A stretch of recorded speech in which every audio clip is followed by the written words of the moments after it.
James, we just finished college football week 13, and that means it's time to really take a look at this Heisman Trophy race. Before we go any further, y'all make sure y'all like and subscribe to this video, and make sure you follow us on our other accounts, Big Game Energy on TikTok and Instagram. James, the current top 5, I'll give 5 because I think this 5th guy deserves to be in there even though his odds are a bit worse.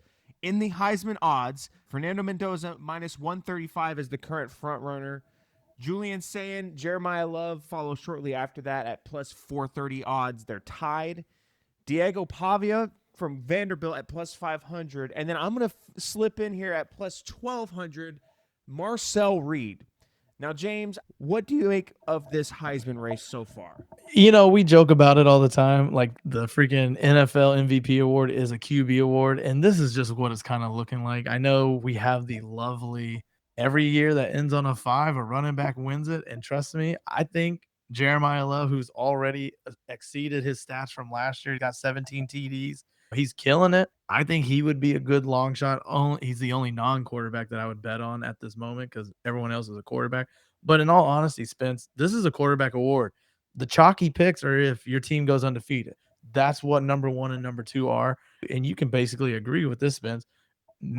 Fernando Mendoza might not win it if they can't win the Big Ten championship game. So his legacy game for Heisman is on the Big Ten championship game. Julian Sayin, kind of the same thing. He's got to beat Michigan and he's got to win the Big Ten title game. That's how whoever wins that might win Heisman. But I'm with you. I like Jeremiah Love as the long shot, but I also like Marcel Reed. I'll let you dive into that. But really, Spence, I'm not gonna lie. Looking at this list, why is Diego Pavia in this top? Don't get me wrong. Hold up. I get it. His mom out there throwing ass. Freaking goddamn Theo Vaughn's out there hyping this guy up. He's got all the chains out there in Nashville. But let's be honest. Diego Pavia's stats are either a garbage time or super inflated versus bad teams. What do I mean by that? You just had over 500 yards versus Kentucky, who is by far the worst SEC team probably in the whole conference. They just so god awful. 2 weeks ago versus Auburn, they just fired their coach and they were a dumpster fire. And you went to OT with them. You throw 307, whatever. Texas, garbage time. You had to play catch up. But other than that, you got 100 yards versus Mizzou, 100 yards versus LSU, 198 yards versus Bama. And your other games are versus Utah State, Georgia Southern, yeah, South Carolina. But his resume is not that impressive. Definitely when you don't beat the big boys and then you beat up on the little guys. And that just don't remind me as a Heisman contender. But I could be wrong. And remember, RG3 won and he was 8-3, but he was spectacular. Yeah. That's the thing. Like, dude, you got to remember, when you win an award and your team's not the best, you have to be spectacular. You remember this, Spence, Russell Westbrook.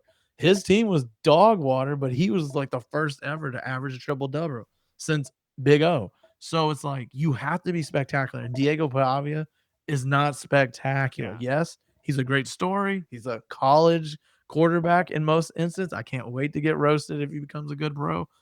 But that's all he is. Were you pro Travis Hunter last year for the same reason? No.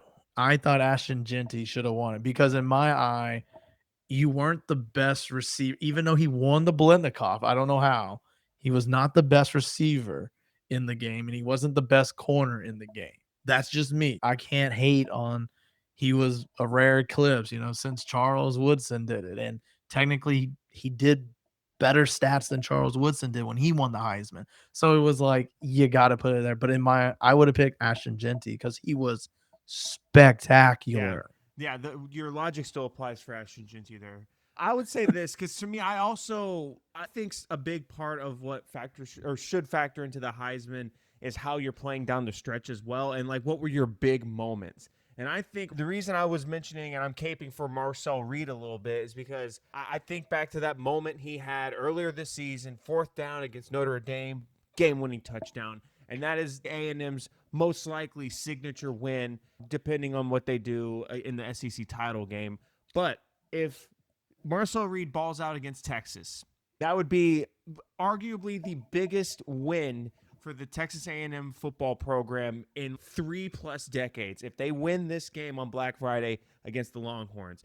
And then if they were to go in and Marcel Reed is then spectacular in the SEC title game against Alabama or Georgia or whoever they end up facing, I would be dumbfounded to believe there's anyone more deserving of the Heisman Trophy than an undefeated quarterback who, coming into this weekend, of all the quarterbacks on this list, had the most yards per game. And yes, he had some more turnovers than Fernando Mendoza, but on a per game basis, he stacked up with him and even surpassed Fernando Mendoza in some areas. And James, we talk about the SEC bias a lot and how much we don't like it.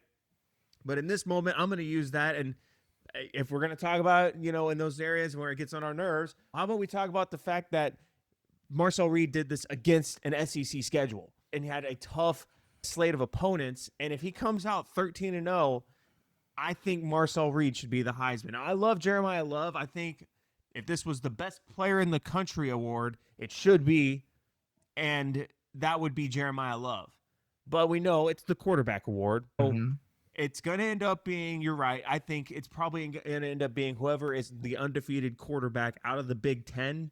But if Marcel Reed balls out these final two games, and we are looking at a undefeated 13-0 Texas A&M Aggies team, Marcel Reed is your Heisman Trophy winner. Yeah, no, I totally agree. Because like you mentioned, if we're going to compare apples to apples, it depends. I do believe if Mendoza wins for Indiana the Big Ten championship, I think he will win.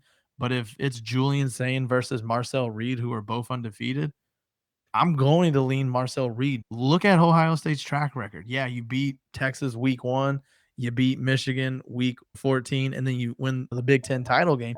And if it's a blowout, let's say Ohio State wins, I'm not going to give any credit to Indiana then. But if I see Marcel Reed, who is going to go to Austin, beats Texas, going to go to the SEC title game, and if it's Georgia, it's a freaking road game for A&M because that's in Atlanta. People, if y'all don't know geography, Athens and Atlanta is only like an hour out.